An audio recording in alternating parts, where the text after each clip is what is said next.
বাংলাদেশের ইতিহাসে প্রথমবারের মতন প্রবাসী বাংলাদেশিরা ভোট দিতে পারতেছে। এখন কথা হইতেছে যে প্রবাসীরা কতজন আছে, মাত্র কয়জন? সারা বিশ্বে প্রবাসী বাংলাদেশিরা আছে প্রায় 1,10,00,000-এর মতন। এখন সবাই কি ভোট দিতেছে? না, সবাই ভোট দিতেছে না।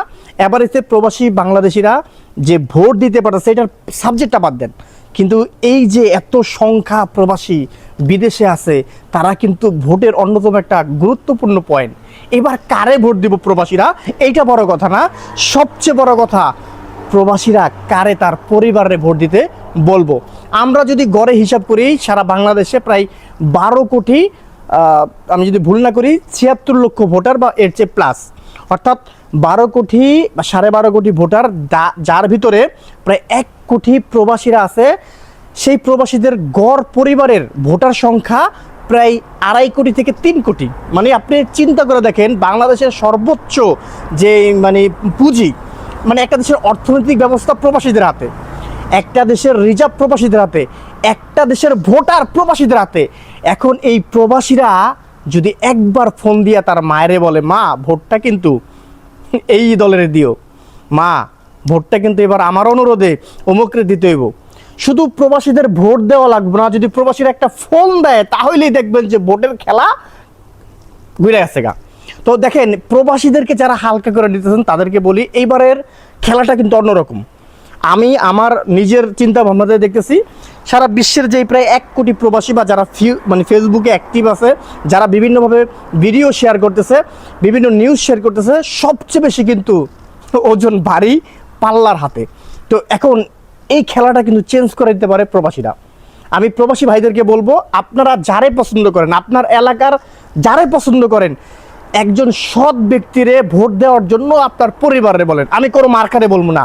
আমি যদি এখন থেকে কথা বলি যে ভাই আপনি কোনো মার্কারে ভোট দিতে বললেন না, শুধু বললেন যে আমাদের দেশের জন্য এই ব্যক্তিটারে আমার যোগ্য মনে হইতেছে, এই ব্যক্তিটারে ভোট দেন।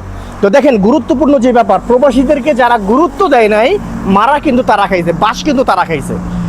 তো যেইভাবে আমি বিভিন্ন জায়গা থেকে দেখতেছি যে প্রবাসীরা যে জীবনের প্রথম ভোট প্রবাস থেকে দিতে পারতেছে, বেশিরভাগ ভোটই কিন্তু দাঁড়িপাল্লার পক্ষে যেতেছে গা। আর ঠিক একইভাবে এখন যে গণনাটা হইতেছে, প্রবাসীদেরকে যেই মূল্যায়নটা জামায়াত ইসলাম দিতেছে, যেই অনুরোধটা জামায়াত ইসলাম দিতেছে, বা আগামীতে নির্বাচনের পরে তারা যে পরিকল্পনাটা নিচ্ছে, এই পরিকল্পনার দিকে তাকাইয়া যদি একমাত্র প্রবাসীরা তার পরিবারের বোঝায়, আমি তো আমার বউরে কমু, বউগো ভোটটা কিন্তু দাঁড়িপাল্লায় দিও, আমি কিন্তু আমার মায়ের কমু, মাগো ভোটটা কিন্তু দাঁড়িপাল্লায় দিও, আমার মতন প্রবাসীরা যদি দাঁড়িপাল্লার কথা কয় তাহলে কিন্তু কাম সারা। প্রবাসীদেরকে হালকাভাবে নেন না। 1 কোটি প্রবাসীর 3 কোটি থেকে 4 কোটি পরিবার। তো আমি যদি গড়ের হিসাব, ভাই বাংলাদেশে গড়ের হিসাব হচ্ছে একটা ফ্যামিলিতে 4-5 জন লোক থাকে, বাচ্চা নিয়ে। তো ভোটার সংখ্যা যদি হিসাব করেন 1-2, অর্থাৎ 3 কোটি। 3 কোটি প্রবাসীর পরিবার হচ্ছে ভোটার। আর এর ভিতরে যদি একটা অংশ খালি একটা জায়গায় পড়ে না, পুরা খেলা চেঞ্জ, পুরাই কিন্তু খেলা চেঞ্জ। অর্থাৎ আমি আমার পক্ষ থেকে আমার প্রবাসী ভাইদেরকে বলবো, আপনার এলাকার যোগ্য ব্যক্তিরে ভোট দিতে বলবেন।